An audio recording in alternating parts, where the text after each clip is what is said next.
also the Dean of Students at St. Thomas Aquinas High School.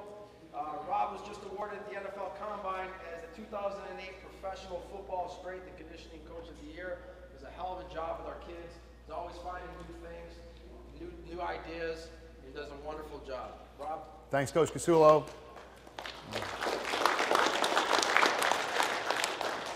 Again, my name is Rob Biasotti. I'm the head strength coach at St. Thomas. Just a little bit of background about myself. I have a master's degree in exercise science, and I'm a performance enhancement specialist certified by the National Academy of Sports Medicine.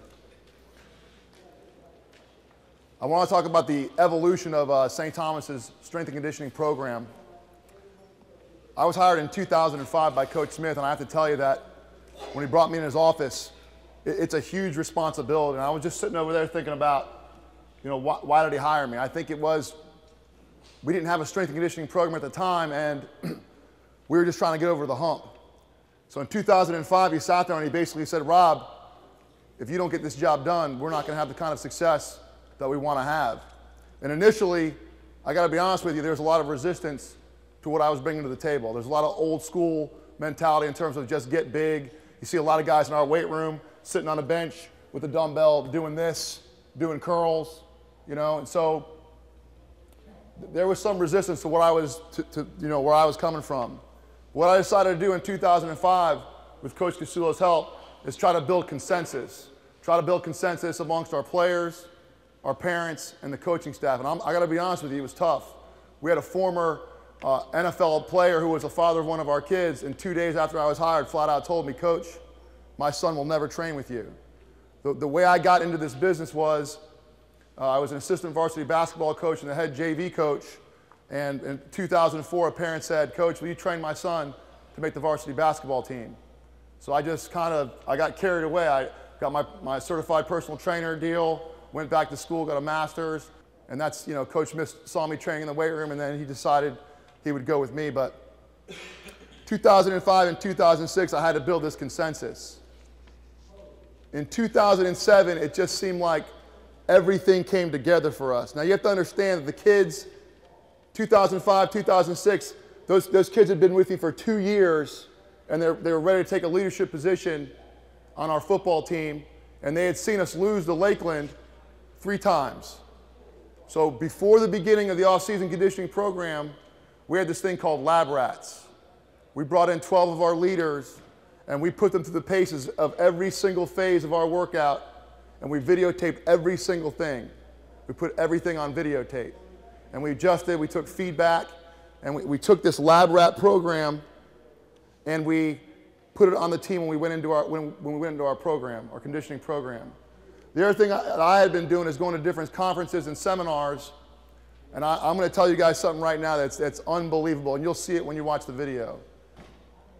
I was in Connecticut, and I have no financial gain from anybody I talk about, but there's a guy that I went and heard speak at a conference in Connecticut. It was more of a business conference, and his name was Jeremy Boone. And he showed me these conditioning games, tug of war, time tag. We got a game where you get down real low, and you try to tap the other guy's shin before he taps yours. And I'm going to tell you something. In 2005 and 2006, we got our kids are great, and they work unbelievable in the weight room. But we were grinding it out, pounding it out in 2005 and 2006. And I'm going to tell you, when we introduced these games, it brought a whole other dimension to our workouts. You talk about enthusiasm, you talk about competitiveness, you talk about sacrifice. It's just unbelievable. 10 minutes worth of games will change the complexion of your entire workout. So that was introduced. And finally, we just had ultimate buy-in. We spent about 6 months out of the year. So 2007 was an unbelievable year, and we finally got over the top. This past year, 2008, I got to be honest with you, just from an off-season conditioning perspective, I think that what we did in 2007, the wind just carried us into 2008. So, and here we are 2009, and we began our off-season conditioning program 2 weeks ago. And I don't want to provide you guys any bulletin board material, but it's pretty unbelievable. I think I'm in gladiator school when I look around some of the kids we got and the type of work ethic they have. So What's our strength and conditioning philosophy? Number one, safety. We are relentless about safety. We are relentless about awareness in the weight room, where you're at. Do you have a spotter? Are you clear when you put your dumbbells down? Things along those lines. Every teammate is responsible for every other teammate. And the bottom line is this: in the weight room, if you have a strain or an injury or something that gets you, downtime, you're never going to achieve your goals if an athlete's out for 2 or 3 weeks. So safety is our primary objective. You guys might have an interest in this. We've been doing this for 5 years now, and we have videotaped, at least in 2007, every single workout from beginning to end. And we have tracked all of our strains, our downtime, and our injuries in the weight room.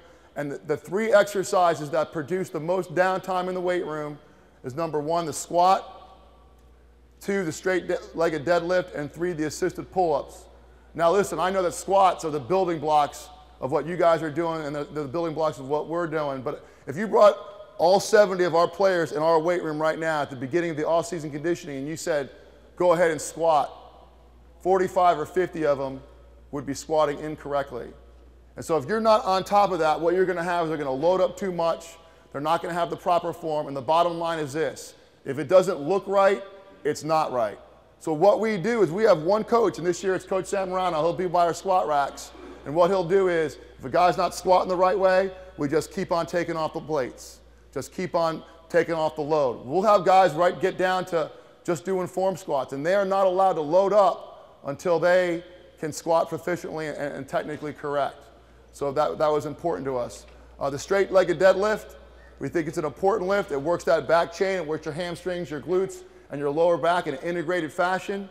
Again, I think it's an important lift because this backside is sometimes neglected. But what we found is, if you have a guy straight-legged deadlifting, a lot of our guys will arch or round their lower back, putting a lot of pressure on their lumbar spine. So when we do a straight-legged deadlift, I don't think any of our guys go higher than 135, and we do reps of 15. And then finally, pull-ups are a major part of what we do. We want all our guys to be doing pull-ups, but some of our linemen are between 250 and 300 pounds. Some of them can't do a pull-up. Some of them can only do 1 or 2. So what we were doing initially in 2005 and 2006, we put a guy on a pull-up bar, we'd have a spotter. But what we found is our spotters were injuring their backs. So 2007 was the first year, once we started looking at this stuff, that we had no injuries and no downtime in the weight room. But I got to take a step back because I talked about those games. If you're going to play those games, make sure you know there is a risk to reward ratio with the games. And I'm going to be honest with you, I was on the field the other day and we were playing a tag game called Buffalo Bill. We have 50 guys out there running from one goal line to the next with 4 taggers. I'm not sure if you guys are familiar with the game. And I'm on the field, I'm watching Giovanni Bernard chasing somebody coming right at me, and you got bodies flying all around. It's an amazing way to gain enthusiasm, but you can produce some injuries. You got to be careful. You really got to manage that and teach it the right way. So just be aware of that. In terms of testing, we believe this. If you want to manage it, you have to measure it. Okay? So in the first 2 weeks of our off-season conditioning program, we have 5 tests. We have the NASM, the National Academy of Sports Medicine, body movement screen. And essentially what it is this. You're videotaping a kid. He gets in a squat position. He puts his hands up, and he's going to attempt to do a squat, going as low as he goes. And what we're looking for is compensations at the shoulder, at the hip, at the knee, and at the foot. And for instance, if they start doing this in their overhead squat and lean forward like this, that's going to tell me that their lumbo-pelvic hip complex, their core, is underactivated, and we need to take a look at that and do some corrective exercise. So we're going to do a movement screen for all of our players.